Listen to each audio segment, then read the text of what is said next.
தயாராகிட்டு இருக்கிற நண்பர்கள் எல்லாருக்கும் வணக்கம். வாங்க பிப்ரவரி 21, 22ஆம் தேதிகளுக்கான நடப்பு நிகழ்வுகளை தேர்வுக்கு பயன்படுற மாதிரி சுருக்கமா ஆனா தெளிவா அலசலாம்.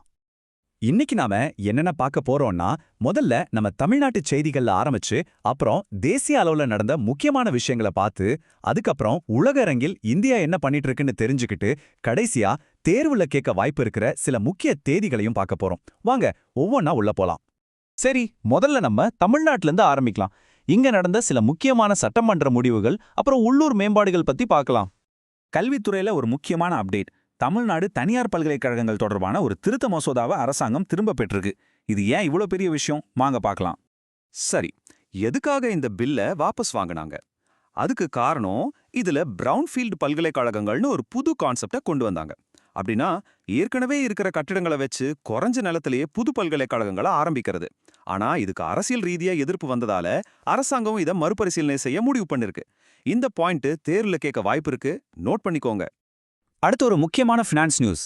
நம்ம நிதியமைச்சர் தங்கம் தென்னரசு சட்டமன்றத்துல சுமார் 43,083 கோடி ரூபாய்க்கு இறுதி துணை மதிப்பீடுகளை தாக்கல் செஞ்சிருக்காரு. யோசிச்சு பாருங்க, இவ்ளோ பெரிய தொகை. இந்த பணம் எங்கெல்லாம் போக போகுதுன்னு பார்க்கலாம். இந்த பணம் எங்கெல்லாம் போகுதுன்னு பாருங்க. பொங்கல் பரிசு, அப்புறம் நம்ம மகளிர் உரிமைத் தொகை மாதிரி மக்களுக்கு நேரடியா போற திட்டங்கள் ஒரு பக்கம். இன்னொரு பக்கம் உத்தரவாத மீட்பு நிதி, போக்குவரத்து ஊழியர்களோட பாக்கியத்தை கொடுக்கறது மாதிரியான முக்கியமான செலவுகளுக்கும் இந்த நிதி பயன்பட போகுது. வரலாற்றிலேந்து ஒரு செய்தி. நம்ம சுதந்திர போராட்ட வீரர்கள் மருது சகோதரர்களுக்கு சிவகங்கையில சிலை திறந்திருக்காங்க. ஓகே, தமிழ்நாட்டிலேருந்து இப்ப நேஷனல் லெவலுக்கு போலாம். இந்தியா முழுக்க நடந்த சில முக்கியமான விஷயங்களை பார்ப்போம். இதுல நிர்வாகம், பாதுகாப்பு, விளையாட்டுன்னு பல டாபிக்ஸ் இருக்கு. விவிபி, அதாவது துடிப்பான கிராமங்கள் திட்டம். இது சென்ட்ரல் கவர்மெண்டோட ஒரு முக்கியமான ஸ்கீம். சிம்பிளா சொல்லணும்னா, நம்ம நாட்டோட பார்டர்ல இருக்கிற கிராமங்களை டெவலப் பண்றது தான் இதோட மெயின் நோக்கம். இந்த திட்டத்தோட ஸ்கேல பாருங்களேன். முதல் கட்டத்திலேயே கிட்டத்தட்ட 3000 கிராமங்களுக்கு 4800 கோடி ரூபாய் ஒதுக்கியிருக்காங்க. இதுல முக்கியமா ரோடு கனெக்டிவிட்டி, அப்புறம் மத்த அடிப்படை வசதிகளை மேம்படுத்துறதுக்கு தான் முன்னுரிமை கொடுக்கறாங்க. இதனால அங்க இருக்கிற மக்களோட வாழ்க்கை தரம் உயரும். இது வெறும் கிராம வளர்ச்சி திட்டம் மட்டும் இல்ல. இதுல ஒரு பாதுகாப்பு கோணமும் இருக்கு. எப்படின்னா, பார்டர்ல இருக்கிற கிராமங்களை வலுவாக்கனா அங்க நடக்கிற சட்டவிரோத செயல்களை, அதாவது இந்த எல்லை தாண்டிய குற்றங்களை தடுக்கிறதுக்கு ரொம்ப உதவியா இருக்கும் இல்லையா? சரி, இப்ப கொஞ்சம் ஸ்போர்ட்ஸ்க்கு வருவோம். 6வது தேசிய ராஃப்டிங் சாம்பியன்ஷிப் போட்டி தி அல்டிமேட் ரிவர் பேட்டில்ங்கிற பேர்ல ஜம்மு காஷ்மீர்ல ரொம்பவே சிறப்பா நடந்திருக்கு. டெக்னாலஜில, குறிப்பா ஏஐல இந்தியா ஒரு பெரிய மைல்கல்லை எட்டி இருக்கு.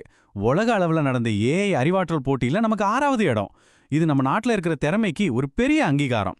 ஆனா 3 இடத்துல அமெரிக்கா, சீனா, சிங்கப்பூர் இருக்கு. சோ நம்ம இன்னும் முன்னேற வேண்டிய தூரம் இருக்கு. பொது சுகாதாரத்துல ஒரு முக்கியமான மாற்றம் நடந்திருக்கு. இதுவரைக்கும் நாம பயன்படுத்திட்டு இருந்த டிடி தடுப்பூசிக்கு பதிலா இனிமே டிடி தடுப்பூசியை பயன்படுத்த போறோம். இதுல என்ன ஸ்பெஷல்னா, இது டெட்டனஸ் கூடவே டிப்தீரியாவில இருந்தும் நமக்கு பாதுகாப்பு கொடுக்கும். கடல்சார் பாதுகாப்புல இந்தியாவோட பங்கு இன்னும் அதிகமாக போகுது. இந்திய பெருங்கடல் கடற்படை கருத்தரங்கோட தலைமை பொறுப்பை இந்தியா ஏத்துக்க போகுது. இது நம்ம பிராந்தியத்துல நம்மளோட செல்வாக்கு அதிகரிச்சுட்டு வர்றதுக்கு ஒரு நல்ல உதாரணம். சரி, நேஷனல் லெவல்ல இருந்து இப்ப இன்டர்நேஷனல் லெவலுக்கு போலாம். உலக அளவுல இந்தியா எப்படி தன்னோட இடத்தை வலுப்படுத்திட்டு இருக்குன்னு பார்க்கலாம். டெக்னாலஜி உலகத்துல இது ஒரு கேம் சேஞ்சர்னு சொல்லலாம். இந்தியாவும் அமெரிக்காவும் சேர்ந்து பேக்ஸ் சிலிக்கா அப்படிங்கிற ஒரு ஒப்பந்தத்துல கையெழுத்து போட்டிருக்காங்க. அப்படின்னா என்ன? வாங்க தெரிஞ்சுக்கலாம். பேக் சிலிக்கானா ஒன்றும் இல்லை. செமிகண்டக்டர்ஸ், அதாவது குறைக்கடத்திகள், ஏஐ மாதிரியான முக்கியமான டெக்னாலஜி துறைகளில் ஒரு பாதுகாப்பான சப்ளை செயினை உருவாக்கணும். அதாவது இந்த டெக்னாலஜிக்கு நாம ஒரு சில நாடுகளை மட்டும் நம்பி இருக்கிறத குறைச்சு நம்மளே தற்சார்படைகிறது தான் இதோட முக்கிய நோக்கம். இது உண்மையிலே நமக்கு ஒரு பெருமையான விஷயம். உலக அளவுல ரொம்பவே பிரபலமான சுற்றுச்சூழல் விருது தான் எர்த்ஷாட் பரிசு. அந்த விருது வழங்கும் விழா முதல் முறையா இந்தியால, அதுவும் மும்பைல நடக்க போகுது.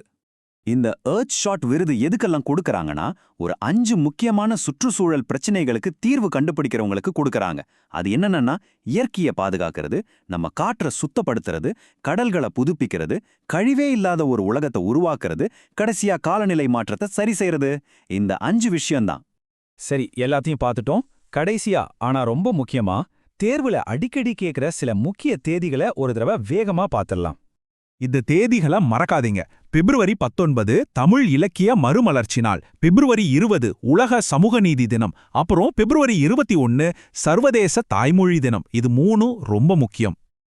இந்த மாதிரி சர்வதேச தினங்கள்ல அதோட தீம் என்னன்னு கேட்கறது வழக்கம். சோ இந்த வருஷ தாய்மொழி தினத்தோட கருப்பொருள் பன்மொழி கல்வியில் இளைஞர்களின் குரல்கள். இத கண்டிப்பா நோட் பண்ணிக்கோங்க.